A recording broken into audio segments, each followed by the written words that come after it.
There are fundamentals that have been rumbling in our society which have finally come home to roost. We have spent decades getting into this sort of habit of spending more and more, saving less and less, borrowing more and more. I don't think it's going to be the U.S. consumer that's going to spend us out of this recession. We're tapped out. How are we going to cope with this era and go forward?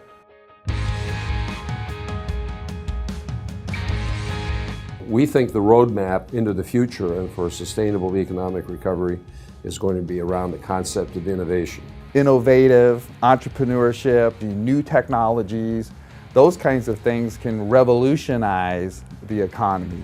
Look around us. There is so much innovation to be had.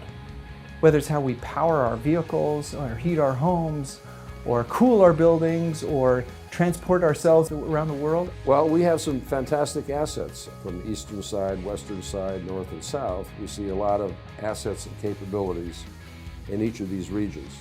I think small business is a great way to think about where a lot of the innovation is going to come from. It's a new day.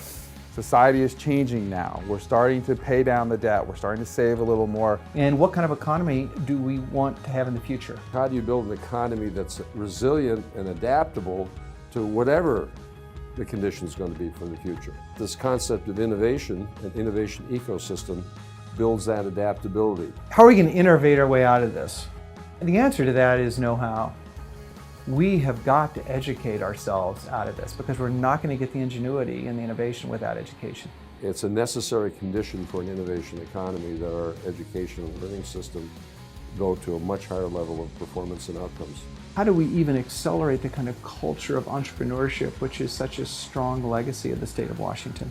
We need to inculcate a culture of discovery, of learning, of entrepreneurship, and the competencies that are associated with innovation. The type of jobs that are going to be growing in the United States, the kind of things that we're really good at, is what we're good at here in Washington. On the New Economy Index, we're rated number 2. U.S. News and World Report rated as number 1 in terms of a place to start up a new business. And Washington, without a doubt, could maybe become a model for the rest of the country.